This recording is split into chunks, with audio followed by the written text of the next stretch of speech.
आपण जाणता संयुक्त महाराष्ट्राची चळवळ 1 मे 1960 महाराष्ट्राची निर्मिती झाली. देश केव्हा स्वतंत्र झाला? 1947. मराठी माणसांचं राज्य निर्माण करण्यासाठी जो लढा उभारला त्या लढ्याचं नाव संयुक्त महाराष्ट्र चळवळ, समिती चळवळ.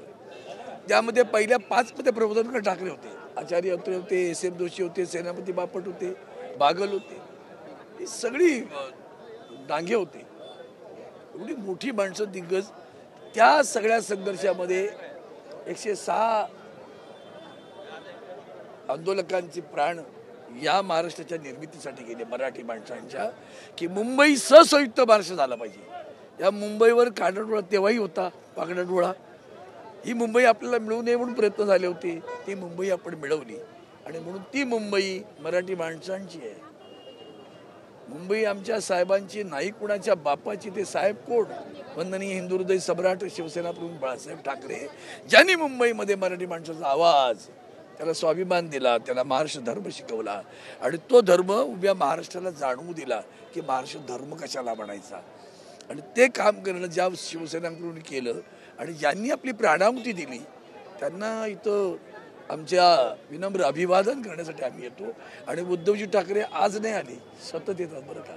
मुख्यमंत्री असताना पण येत होते आणि नसताना पण येत आहेत. त्यामुळे हा जो काही संबंध आहे, ऋणानुबंध किंवा कृतज्ञतेची जाणीव म्हणजे असली पाहिजे. आता तर कृतज्ञता राहिलीच नाही लोकांमध्ये, की ज्यांनी आपल्याला मिळवून दिलं त्यांच्या प्रती अभिवादन करणं हा कृतज्ञतेचा भाव आहे. ज्यांनी तुम्हाला मोठं केलं त्यांना विसरू नका.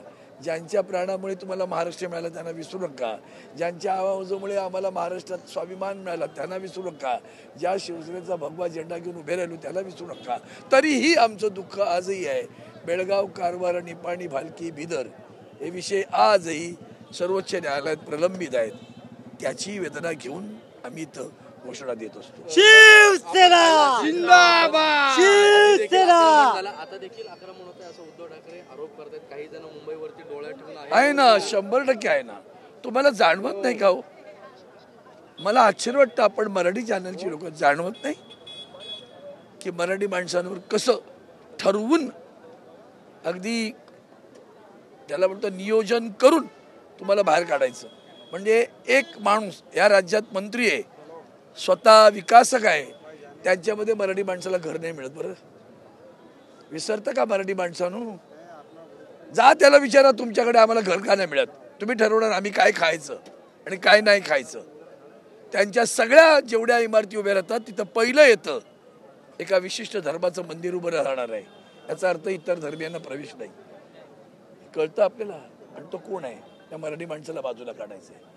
हे आज लक्षात ठेवा. आणि म्हणून वंदनीय शिवसेना प्रमुखांची शिवसेना जी आदरणीय उद्धवजी पुढे नेत आहेत, जी स्वाभिमान दिलं, हे लाचारांचे आणि ते झालेत ना गुलाम, त्याच्या विरोधात ही लढाई लक्षात घ्या. ती स्वाभिमानाची लढाई आहे, ती सुरू आहे. साहेब, एक शेवटचा प्रश्न. एक राजकीय वर्तुळामध्ये चर्चा ती म्हणजे मनसे संदर्भात आपण पाहिलं असेल तर कालच काँग्रेसच्या मुंबईच्या काही नेत्यांनी शरद पवारांची भेट घेतली. त्यानंतर आता असं सांगितलं की उद्धव ठाकरे हे देखील काँग्रेसच्या हायकमांड बरोबर बोलणार आहेत मनसेला महाविकास आघाडीमध्ये. मला असं वाटतं या विषयावर मी भाष्य करणं योग्यच नाही, कारण कुठल्याही पक्षाच्या नेतृत्वाचा हा विचार आहे.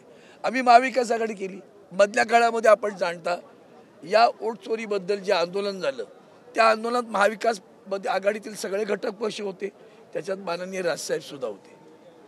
हे विसरू नका. पण आपला गोल काय तो लक्षात ठेवा, उद्दिष्ट काय आहे ते उद्दिष्ट लक्षात ठेवायचं आणि त्या उद्दिष्टासाठी सगळ्यांना सोबत घेऊन जायला पाहिजे अशी भूमिका आहे. ती भूमिका काहींना आत पटत नसेल, ती कालांतराने पटेल असं वाटतं मला.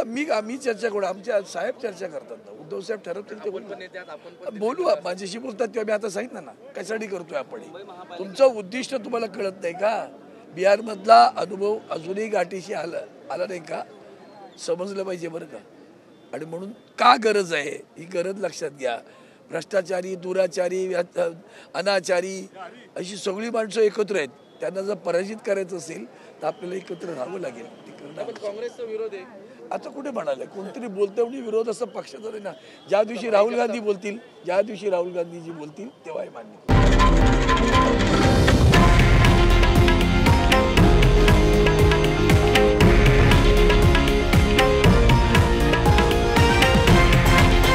हे आहे देशातील नंबर 1 न्यूज नेटवर्क आणि आपण पाहत आहात TV9 मराठी, एकमेव.